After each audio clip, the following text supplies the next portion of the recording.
juga kan manusia. Ya, jadi ada sisi-sisi yang memang harus juga dipenuhi. Nah, memang butuh ekosistem sebenarnya.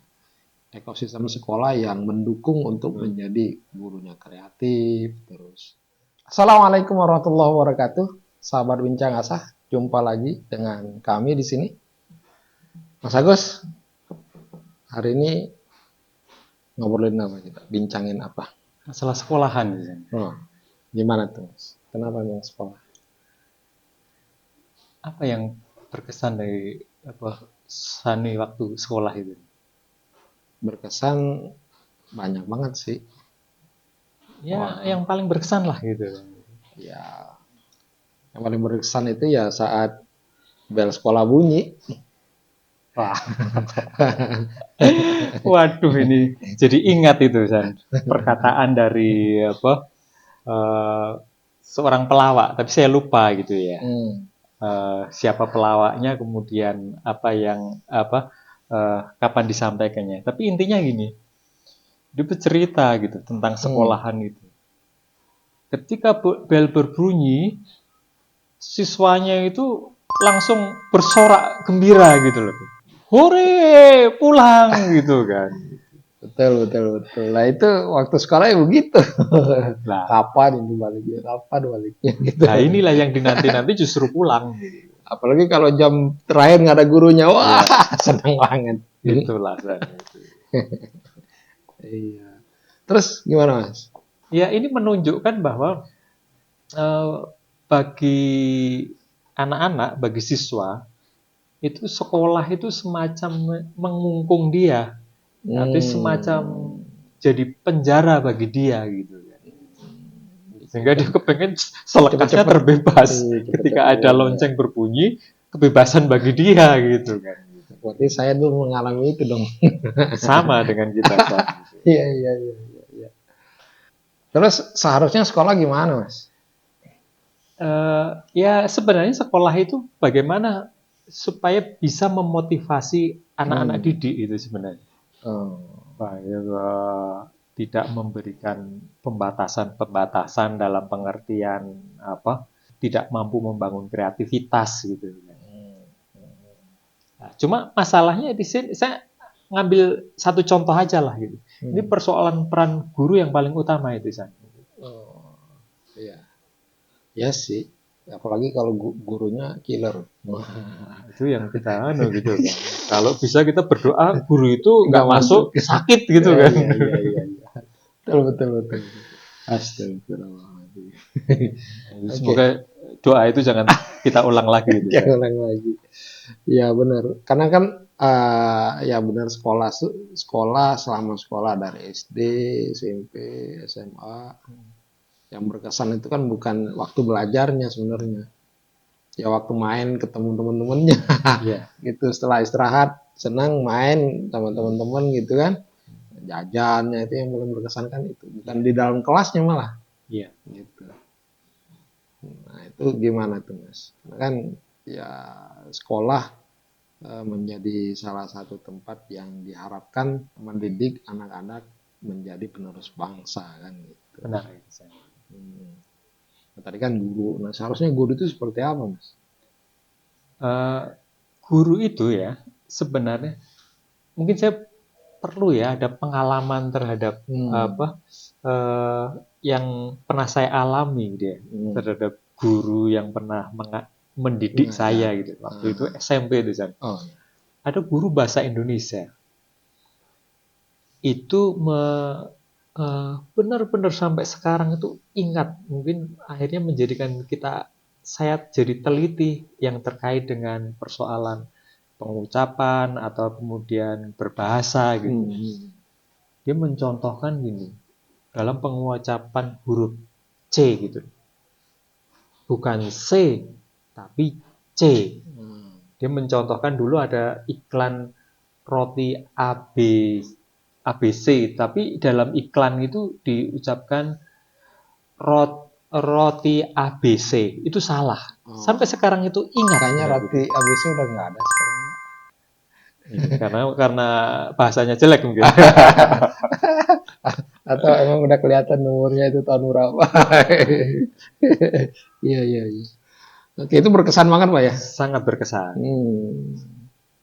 Karena emang itu ya, apa, berkesan karena gurunya atau gimana? Atau cara cara penyampaian gurunya terhadap murid pada saat itu. Saya Kesannya kira gimana? dia menguasai materi, Hmm. kemudian dia juga mengkomunikasikannya enak gitu, sederhana dengan Oh bahasa. ya sama. eh, Saya juga dulu ada guru matematika. Oh, ini agak agak ini. Memang berkesan sih. Ini hmm, gurunya guru guru matematika. Biasanya kan guru matematika itu guru yang apa ya? Killer gitu, Killer, ribet lah susah kira-kira gitu gitu, kalau susah bisa. gitu. Nah, tapi saya berkesan waktu di SMA nih. Ini guru matematika. Nah, dia ngajarin matematika itu asik gitu. Serasa tidak bermatematika gitu. Nah, serasa serasa kita itu dihadapkan dengan realitas gitu. Asik sih gurunya. Tapi memang dia juga menguasai banget tentang matematika. Jadi kalau kita nanya tentang ini bisa langsung dijawab gitu. Nggak apa, nggak iya gitu.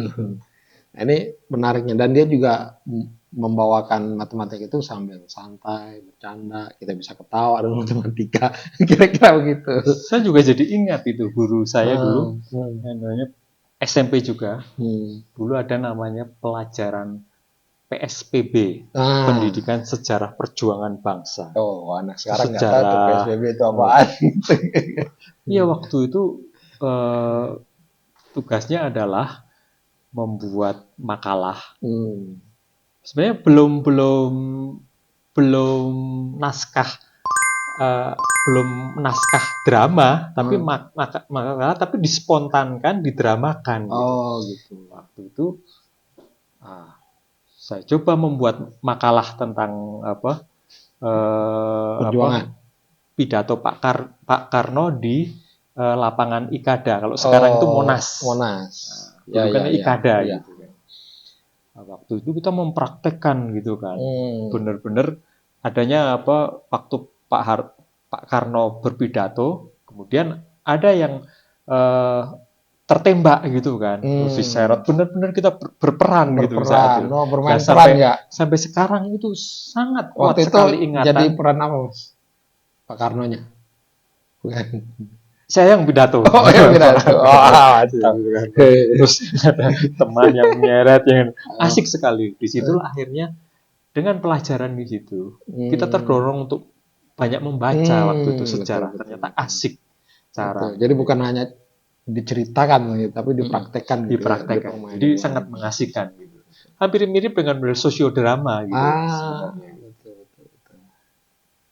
Jadi memang apa metode itu menjadi penting ya, Sangat penting gitu. sehingga apa eh, kita jadi termotivasi tadi untuk Benar bisa gitu. belajar. Ya, ya saya pas dengan guru itu termotivasi juga untuk wah kayaknya matematika ini menarik untuk diperdalami. Jadi Gini, suatu, gini, gini. suatu, suatu yang menyatu Ya, bersenyawa dalam diri ya kita gitu jadi matematika. bersemangat gitu untuk mempelajarinya, bukan menjadi hal yang berat gitu kira-kira. Berarti kembali pada apa pendidik kenapa seorang siswa Hmm, anak didik itu nggak tertarik di sekolahan ya memang metode pembelajarannya yang kurang menarik gitu. Ya, betul, tentu betul. saja kembali pada kemampuan gurunya, pengajarnya, Ya, apa betul. pendidiknya gitu. Saya ingat ketika terlibat dalam penyusunan undang-undang guru dan dosen, Oh, Undang-Undang Nomor 14 tahun oh, 25 2005, gitu. 2015 ya? 2005, Oh, 2005, udah oh, lama sorry. ya, Oh, hampir iya, iya. 20 tahun memang gitu. Hmm. Jadi kompetensi guru sebenarnya itu ada beberapa hal. Yang pertama adalah kompetensi kepribadian, Hmm. kemudian kompetensi pedagogik, Hmm. potensi sosial, dan kompetensi profesional. Hmm. Nah, potensi kepribadian itu ya terkait dengan pribadi guru tersebut gitu. Guru itu harus bersikap dewasa, Hmm. kemudian arif, Hmm. berwibawa, dan seterusnya. Hmm. Kemudian pedagogik itu yang terkait dengan memahami peserta didik gitu loh. Bagaimana menyelusuri perilaku anak didik itu harus Ah, paham gitu. betul. bagaimana membangkitkan semangat belajar. anak didik, terus Hmm. juga mampu melakukan evaluasi. Hmm. Yang ketiga itu kompetensi sosial, ya dia bisa ada problem di anak, dia tidak sekedar menyalahkan anak, kejar di orang tuanya bagaimana, lingkungannya bagaimana. Nah, ini ternyata aspek komunikasi sosialnya dibutuhkan. Gitu.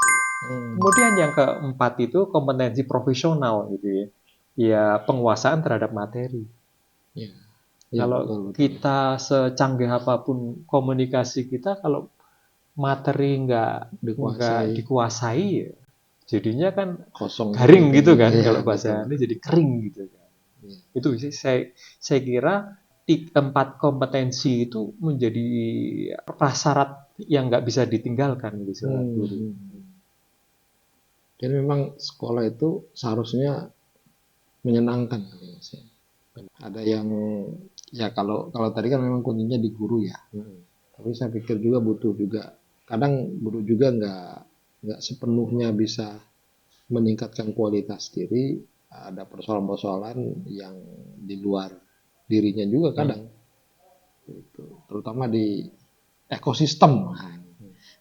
Saya menarik juga kalau kita cuma menambatkannya ke guru saja, guru juga kan manusia. Nah, jadi ada sisi-sisi yang memang harus juga dipenuhi. Nah, memang butuh ekosistem sebenarnya. Ekosistem sekolah yang mendukung untuk menjadi gurunya kreatif, terus siswanya juga senang itu mulai dari masuk sekolah, gitu kan, masuk kelas kira-kira, atau masuk ke lingkungan sekolah sampai dia pulang ke rumahnya. Itu kan butuh ekosistem. Kadang kan memang di sekolah juga butuh ada kebijakan yang mendukung itu. Kalau gurunya diharapkan punya kreativitas tinggi, artinya sekolah juga memberikan ruang untuk bisa guru itu menjadi kreatif. Baik itu dari fasilitasnya, secara personal, fasilitas pembelajarannya, terus kebijakan yang berpartisipasi atau demokrasi lah kira-kira begitu di sekolah tersebut. Saya pikir begitu, Mas. Saya setuju sekali gitu ya. Terkait dengan contoh kita yang depan gitu, anak ketika ada lonceng sekolah berbunyi hore gitu ya. Nah, memang sekolah untuk mendapatkan sekolah yang menjadikan anak senang, memang sekolah itu harus dinamis. Betul. Pengelolaannya harus dinamis, bahwa ya hampir mirip sekolah itu ibarat seperti riset gitu kan sebenarnya kan. Selalu dilakukan penilaian, evaluasi betul. Terhadap anaknya, terhadap gurunya, kemudian materi-materi pas, metodenya yang pas. Gitu. Saya sampai kadang-kadang heran gitu, apa yang dialami oleh anak saya ketika yang paling kecil, ketika sekolah. Dia kan boarding school gitu kan, dia harus menginap di sana. Ketika semesteran seharusnya pulang Desember, dia nggak mau pulang. Lebih baik dia berkegiatan di sekolah. Saya kira ini menarik. Sekolah telah memberi suatu asupan yang baik. Orang tuanya yang nggak seneng waktu. Ya karena tradisi kita dulu begitu gitu. Tapi setelah kita mengatakan memang cita-cita kita, anak itu bisa jadi mandiri, menyukai sekolah itu, berarti dia cocok. Itu protein spirit yang diberikan oleh sekolahan nampaknya dapat dia. Ada rasa nyaman lah di situ ya. Benar. Tapi memang orang tuanya juga luar biasa, berarti bisa itu kunci gitu, orang tua harus kunci. Jangan sampai ditinggal anaknya sehari, seminggu itu sudah anak saya lagi apa. Nah itu ini doa orang tua juga ini persoalan. Betul. Tapi memang ekosistem pendidikan itu memang luas banget kali Mas ya. Bukan hanya persoalan guru, tapi memang yang mendinamisator itu kan guru salah satunya. Bagaimana peserta didik itu menjadi dinamis, bukan hanya peserta didiknya saja, tapi juga orang tuanya, sekolahnya juga, sistem sekolahnya, terus fasilitas sekolahnya juga. Artinya kan sumber belajarnya jadi banyak gitu. Nah, eksplorasi itu kan itu tadi betul, kompetensi guru yang komprehensif itu yang luar biasa. Jadi memang jadi guru tuh nggak gampang, Mas.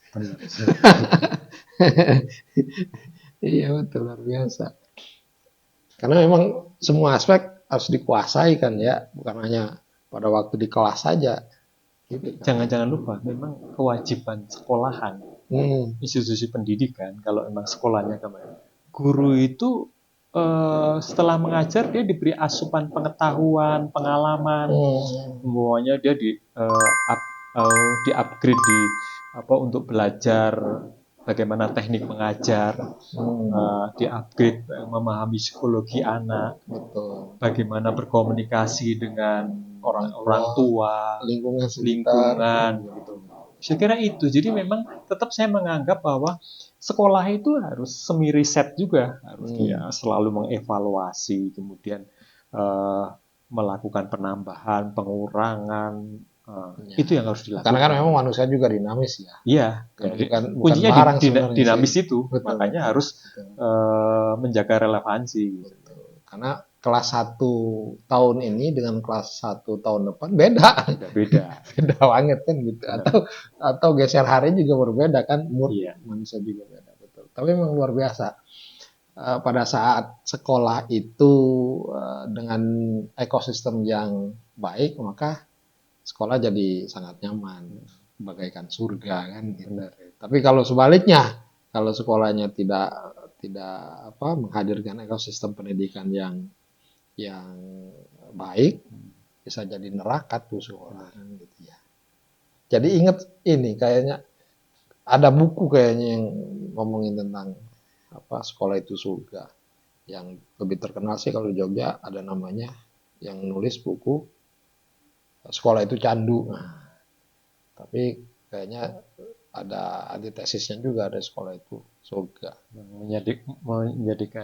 Menyenangkan bagi anak gitu. Betul. Jadi memang ada dua kutub yang saling, saya pikir saling saling mengkoreksi lah kira-kira begitu. Tapi memang itu harusnya dinamika di dunia pendidikan gitu. Betul. Dia tesa antitesa gitu. Betul. Kan. Dia ada sekolah yang memang antitesa sintesa gitu kan. Betul. Memang ada sekolah yang ya kayak tadi menyenangkan.